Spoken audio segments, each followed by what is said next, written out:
Hi Gratitude Seeker. In this episode I will share with you my experience in Bali as I would share it with a friend.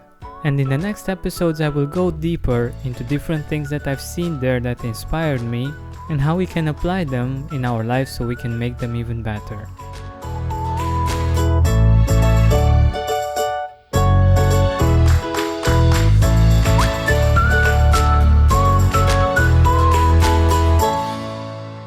But first, like always, let's take a deep breath in and a deep breath out.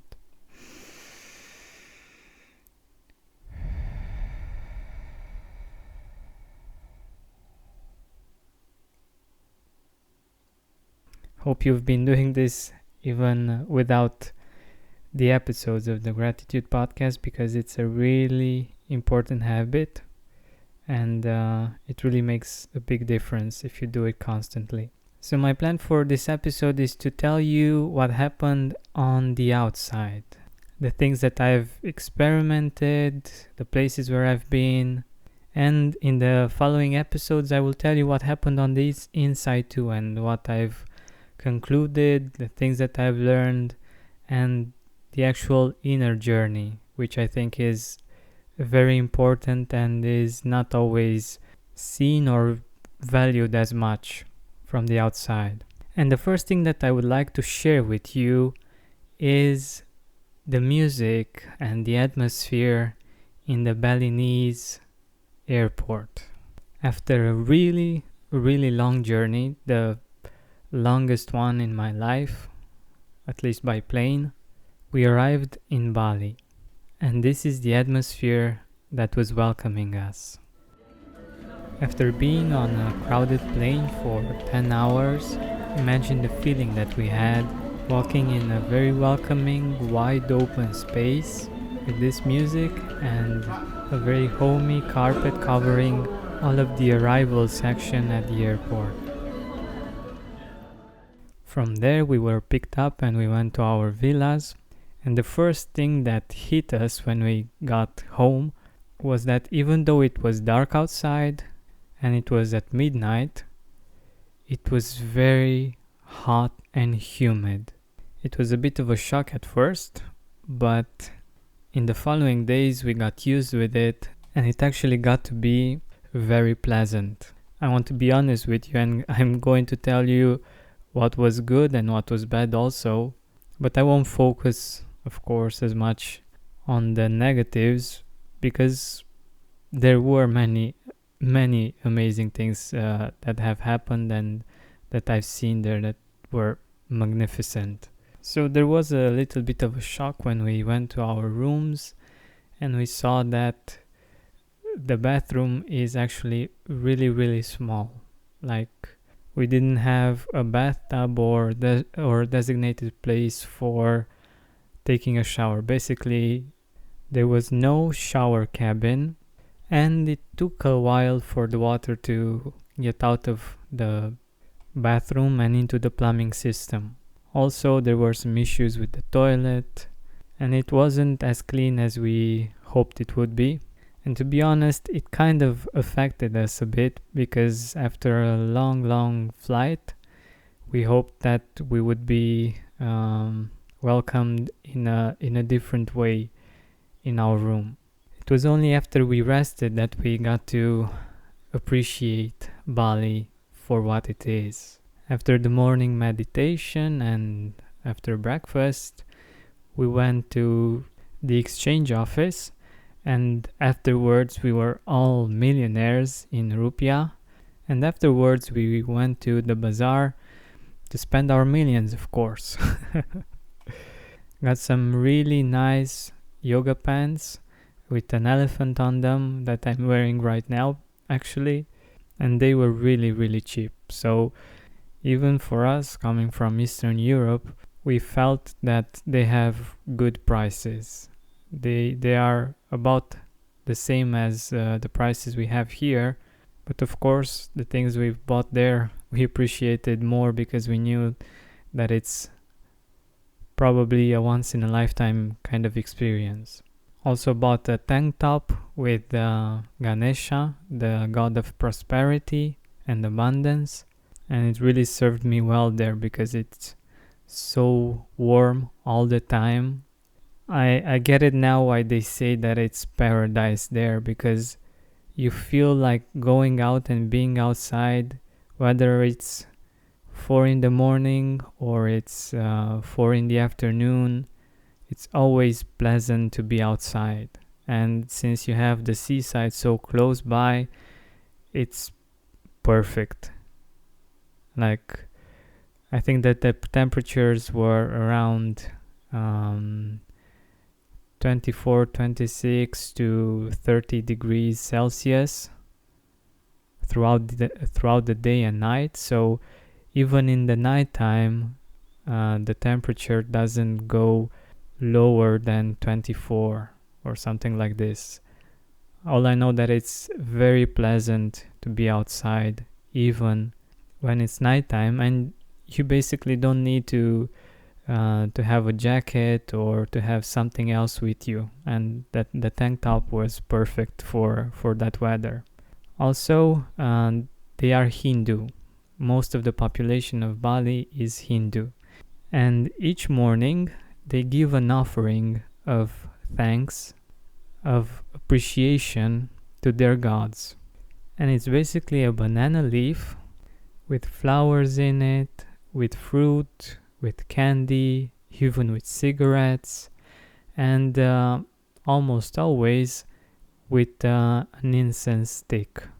And what surprised me quite a lot is the fact that even in the airport, like when we were leaving, there were all kinds of big brands there, like Gucci and all kinds of luxurious brands of this nature. And even there, they had this kind of offering, and they had a place for it. And you can imagine, in the airport, you could sense the smell of incense. For me, that was very, very interesting. And what I failed to say is that at each and every house and at each and every business that they have, even in cars, they have a place for that particular offering. And I can understand why, because nature there is so amazing. It's so luxurious, it's so abundant, and it's so generous. For instance, there is this tree that has beautiful flowers and they smell amazing. It's called frangipani. And each day, many of its flowers fall on the ground. But even though many flowers fall on the ground, the tree is still filled with flowers.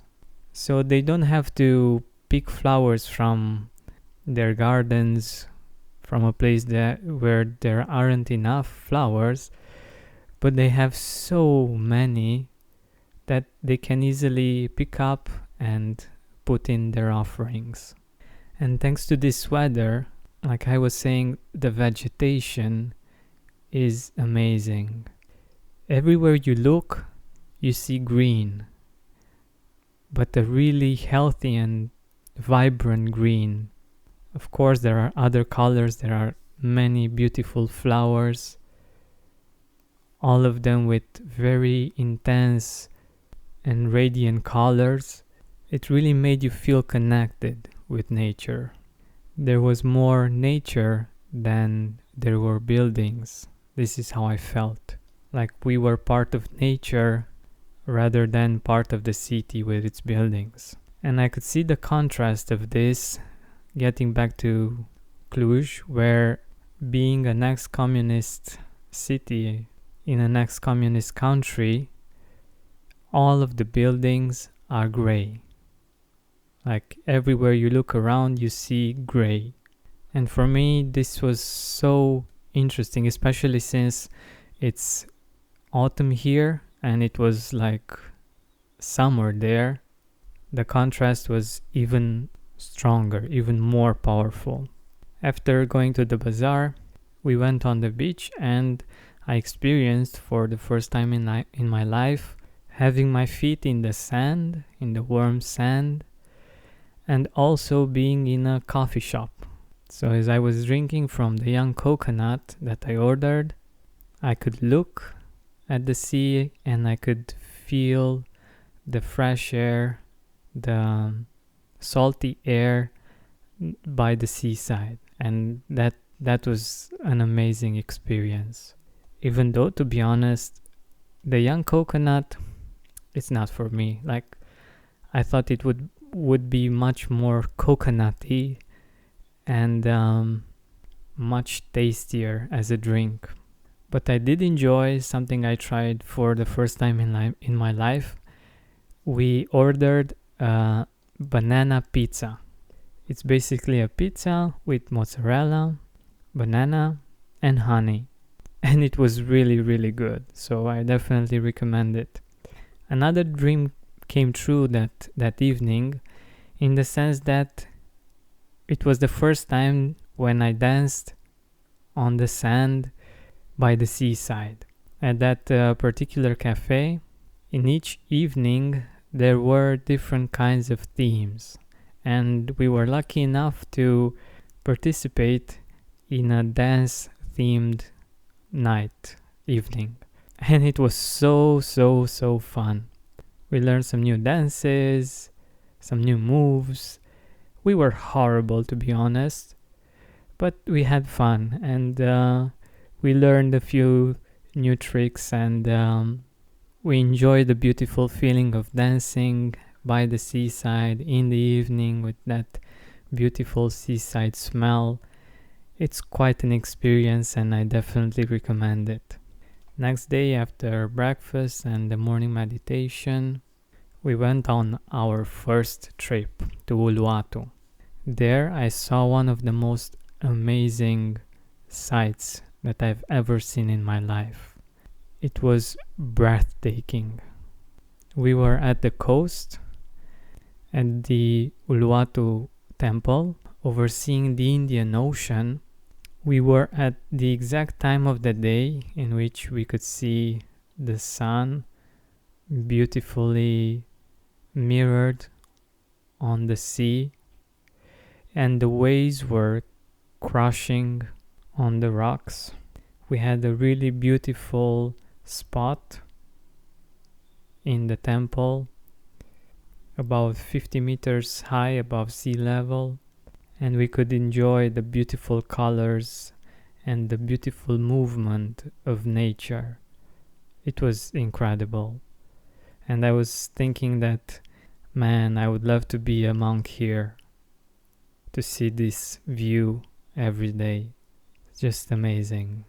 Of course, like in all beautiful places around the earth, maybe not all, but many, there were a lot of tourists as well. So it was a bit crowded, but that didn't make the view anything less than spectacular. What was even more amazing about that experience was the fact that as the sun was setting, we participated in a ritual. It's the best known ritual in Bali, and it involves a lot of chanting, personifications of their gods, and it really touched me, even though it was in a different language that I didn't understand. I could feel part of the Balinese spirit and part of the local culture in a very deep and meaningful way. I'm gonna fast forward a little bit, because if I continue like this, it will be a really long episode, and I don't want to bore you with all of the details. Next day we visited Nusa Dua, the most amazing beach in Bali from my point of view.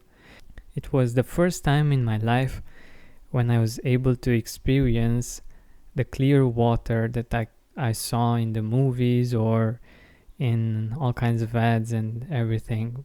And that feeling that it gives you, it's amazing. Like, I love blue, it's my favorite color.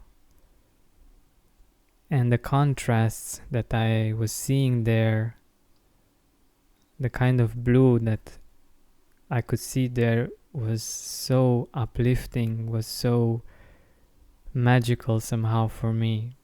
It was basically a dream come true, and we were lucky enough to have current that was very unique in a sense that it took you on a ride alongside the beach. So it wasn't the kind of current that took you away from the beach, or I don't know, that those kinds of waves that were too big or something. It was perfect. Like the water was really, really warm and pleasant. It wasn't high at all, and it really, really felt like paradise. But to tell the whole story, it took us a while to get there, and also it was very, very hot, and the sand was burning. Like if you had to walk barefoot, you would fry your feet. And we had to walk quite a bit until we got to where we actually got to stay for a while.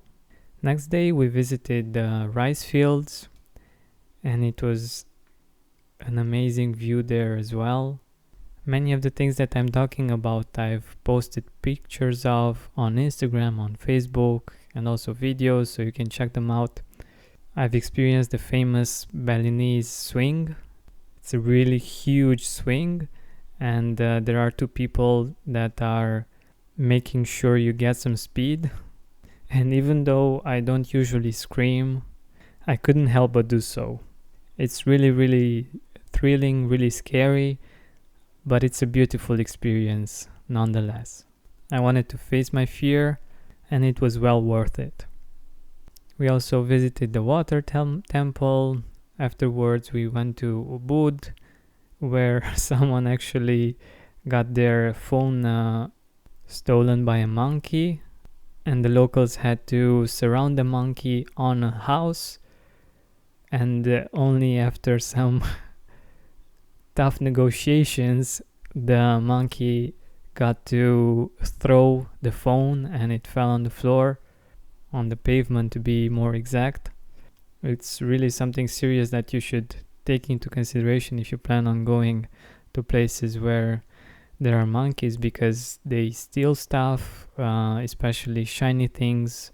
I've heard stories about them stealing glasses from people, even bags, food, of course.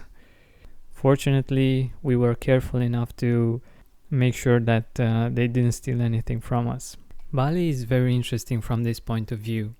Even in the ritual, they have a monkey god, and they respect even the monkeys that are usually really pesky. All of the animals that they have there, that are part of the fauna, have their statues as gods. And you could see so many statues, so many temples there. For instance, I've heard that every person in Bali that owns a house has to have at least an altar, and the more wealthy you are, the bigger the temple that you need to build in your courtyard. From one point of view, most of the Balinese people are pretty poor. The minimum wage is about $140 per month, and high-paying jobs go up to $500 per month. But I won't go into these details because I want to go further in depth in the next episodes, and I will be talking about the Balinese people, how they live, what I've seen there and what I didn't see that surprised me, and that I'm sure will surprise you as well. There are many, many more stories and things to say about Bali, but I will stop for now for this episode, and I will continue tomorrow and the next days with more of my experience in Bali, what I've seen there, and with my insights, what happened on the inside, and the things that moved me and changed me.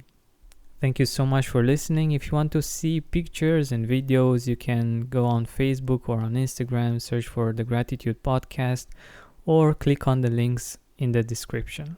Thank you so much once again. Don't forget to keep seeking and spreading gratitude. Thank you.